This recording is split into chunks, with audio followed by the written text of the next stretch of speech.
and 80s commercials swooping in over all these guys.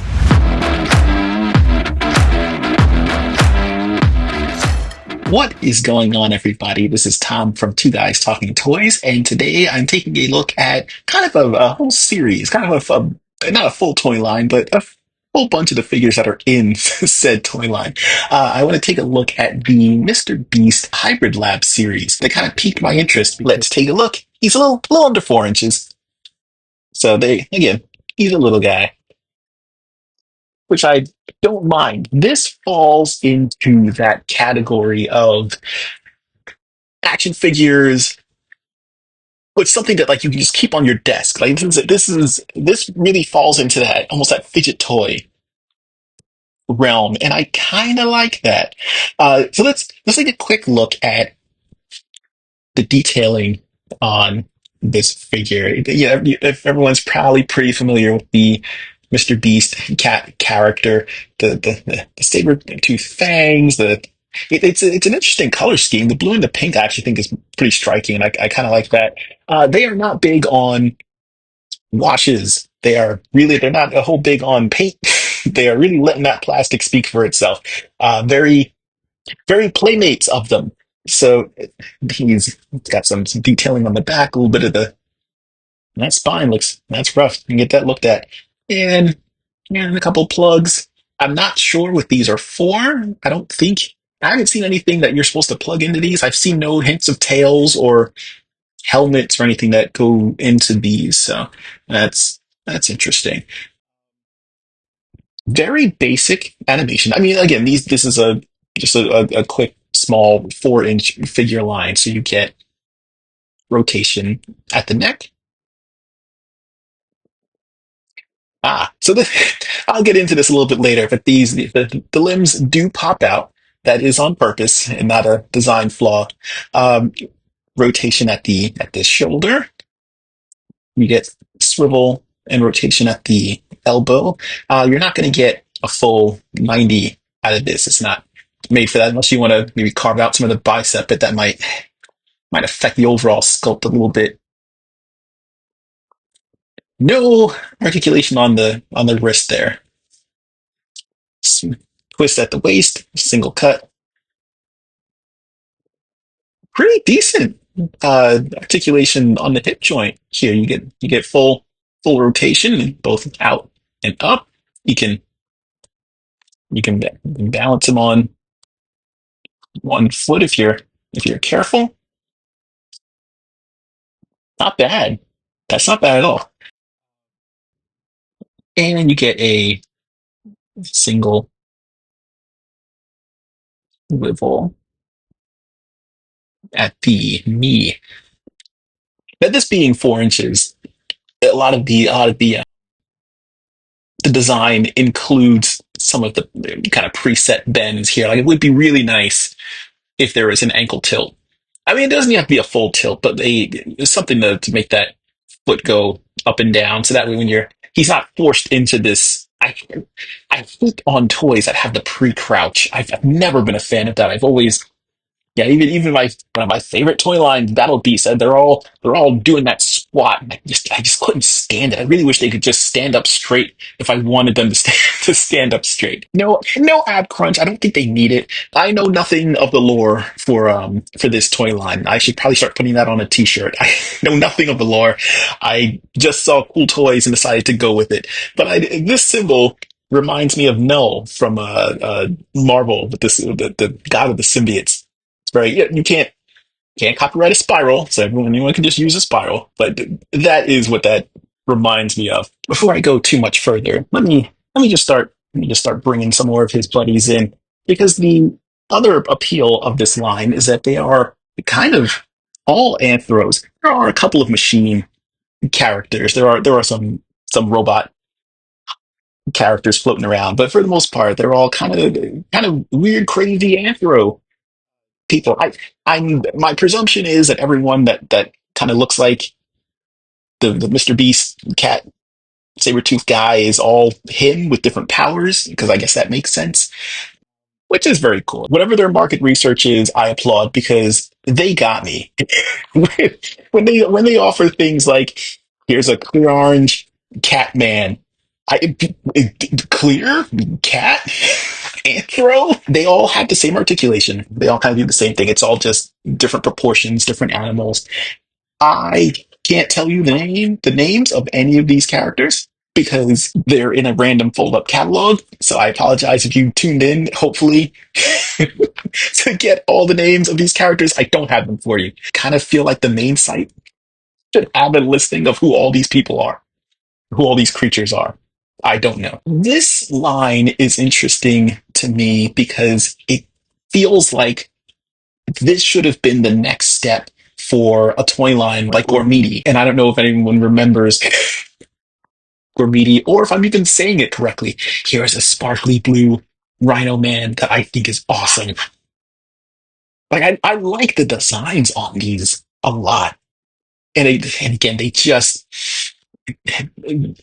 know me well enough to have put together.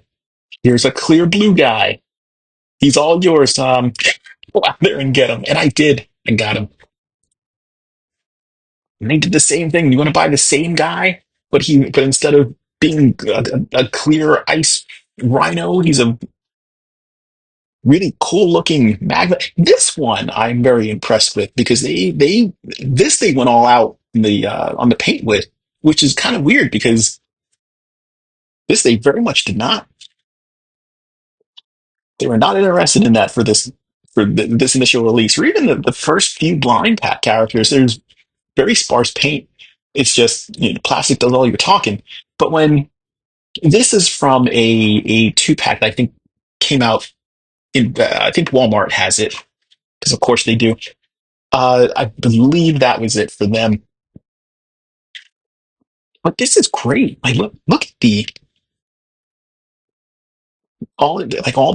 extra detailing and the cracks here, the implication of magma, the gradient on the fist. That is really well done.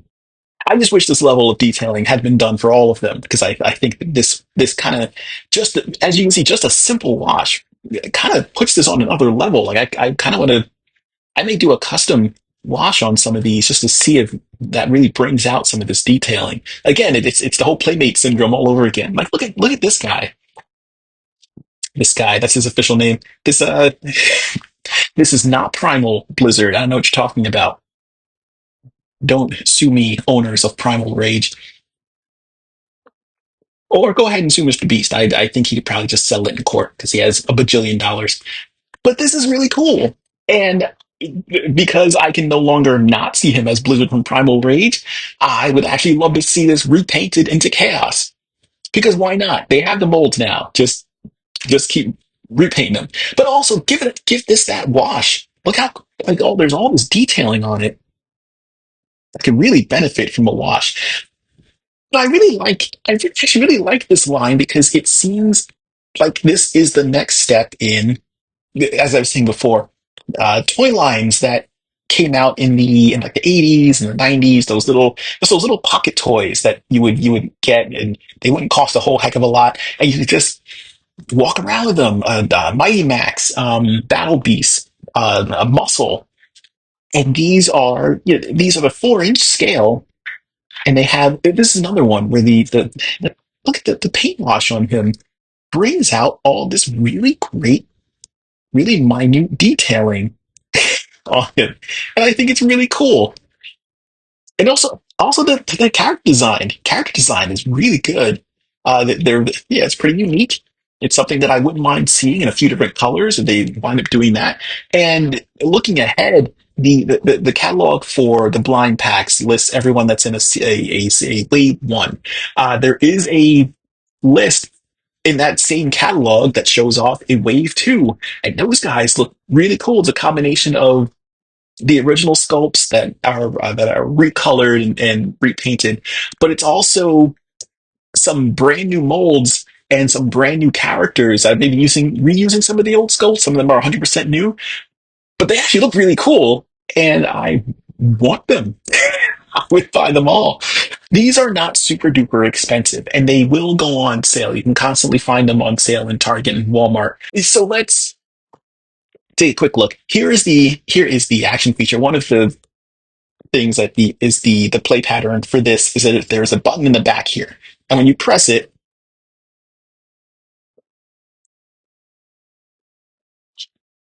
it releases the rest of the limbs from the torso. So that's like your I guess that's what it's supposed to do. They do not explode. It's not an action feature apparently. Sometimes it is barely a feature at all because I you saw that work I had to do. There is no removal of the legs from the waist, which is strange to me because why not? I'm not quite sure why that is, but it goes to the play pattern for this, so you can pull the limbs off, and they encourage you to. I guess maybe you need to press it to get the head off. Personally, I'm not gonna lie, I think this is stupid. I why? What's the point of why do I have to press that to remove it? I don't need it to put the arms in. They just pop in and out. So have that be the feature. There's I've been messing around with these for a very long time, and I've yet to figure out if there's any significance or there's anything to be gained by having this button here to make the character's head removable. It's kind of dumb. I don't quite understand why it's there. Just make the limbs swappable, and that's your feature. That's your play feature. But I do like that with the mix and match, which is kind of what it's all about. With the mix and match, you can now make all kinds of other characters. Like I wouldn't. It makes me wonder if we see this a character that looks just like this in Wave Two. Now, this guy technically glows in the dark. Um, that's what it's advertised on his box. I tried it. He, I can't say that he doesn't glow at some point. It's negligible. I'm not even going to bother to show it. I lied. I'm gonna show you. This is him after about a full 60 seconds of being blasted with UV light. It's pretty terrible. I feel like one of the issues with having this whole pop and release thing is that because you're dealing with spring tension, you run into some real some real helicopter looseness going on at the waist. Um, I guess because of the way these are designed, this does lock in, so you don't have to worry about the issue that you ran into with the GI Joe and the O ring. So when those would wear out, your Joe's just done. With this, it locks in. So technically, this is going to stay together. But I hate that wobbly. It's terrible. Whereas if it was just yeah, and this is with all the arm sockets. If you just pop the arm socket in there, it's not loose at all. And this level of tension is maintained on all of them.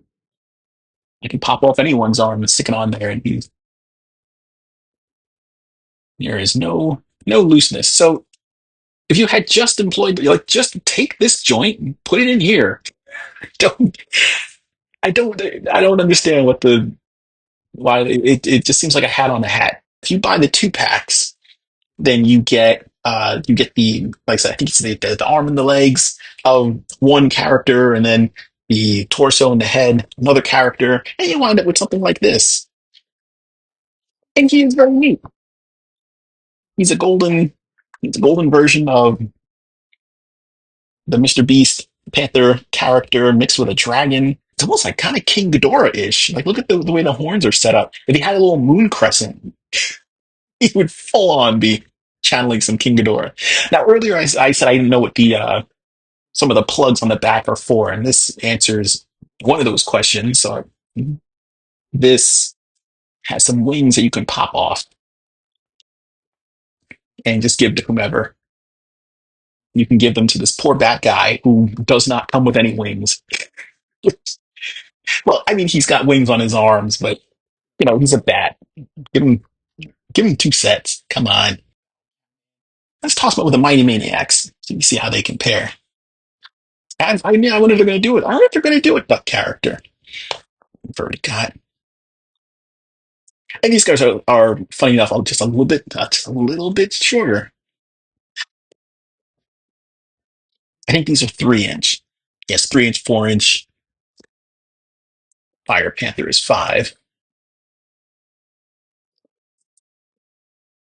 And you look, they actually do blend in with these a little bit better than I thought they would, because the aesthetic is a little bit different. They're not quite that fully. They're not hyper realistic. They're not going for uh, like that really overly detailed comic book look. They're kind of simplified, a little bit cartoonish, which I like. And just for fun, toss Chitara in there, who is a giant placed into the Beast Muppet Baby nursery. She didn't ask for this. And finally, I want to talk about this guy real quick. Being a weird, creepy forearm loaded chest thing is kind of neat. I do think he'd be even better if he was just a little bigger. Like if he was just naturally larger than okay, this is like Goro. Goro should be a monster. This should be larger. Really wish that this was bigger. Uh, so he comes with this torso. He's got the arms from the regular Panther guy. These two are from figures that I got rid of because I thought they were stupid. But again, you don't have to keep those and give them one of these. And that's pretty neat. And you can also give them one of those, which is also kind of neat. So I do like this. The being a swappable, interchangeable, well designed toilet. Look at that waste. That waste is such a shame. Makes me sad. Uh, being a well done toy line, I was pleasantly surprised by this. I like these much more than I like the larger hyperfusion things or whatever they're calling them. The articulation works better. I'm on board for these. I like these. I like these a lot. So at the end of the day, the Mr. Beast Lab hybrid series, the single packs, the multi packs, took me on a little bit of a journey. I wasn't quite sure what to expect, but I actually kind of enjoyed them. They do a lot more than I thought they were going to. I wasn't sure whether or not they were going to be well articulated, and it's a little questionable on the designs. But once I got them in hand, it it was kind of fun to mess around with them. I still think that the pop apart gimmick is kind of stupid. I think it's unnecessary. I'm not quite sure what the point of it is. I think that they just should have left well enough alone. Just make the limbs swappable, and we'll have fun with that.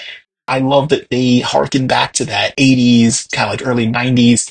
Give me a toy that is something I can just walk around with, that I can keep on my desk, that I can fiddle with. The articulation is better than I would have expected for a toy line this size. It is the articulation that I kind of wish that old toy, like when they revamp toy lines and they try to give it another shot. This is the kind of thing that I kind of wish they would do. Nothing super fancy. These are not super fancy. Like, the detailing it's very good. Again, I keep putting playmates out there because that's kind of what it reminds me of. There's a certain amount of detailing that it goes into these that is, it's a little bit better than you would expect. And then they don't add paint, except when they do. Pick these up if you just have a couple bucks to spend. If you're not super duper picky, you like these smaller figures. If you're into things like Glyos, if you liked those old figures again, like Gormiti, Z-Bots, things like that, this might be a line that you enjoy. I hope that you have enjoyed this review. I hope that if you have enjoyed what you have watched so far, that you give the channel a like, that you subscribe, tell your friends, tell your buddies. Follow the channel on Blue Sky. Our handle is Two Guys Talking Toys. That is the number two, no G after the talking. Same thing for our Gmail. Also, come along and follow me on our Instagram. That is 2G Talking Toys. I update randomly. You can see me wander around different stores and see if I can find anything that is worth buying. Sometimes I do, sometimes I do not. So, Hope that you have enjoyed this review of the Mr. Beast Lab hybrids. I think they're hybrids. Let's go with that. And until next time, take care, everybody.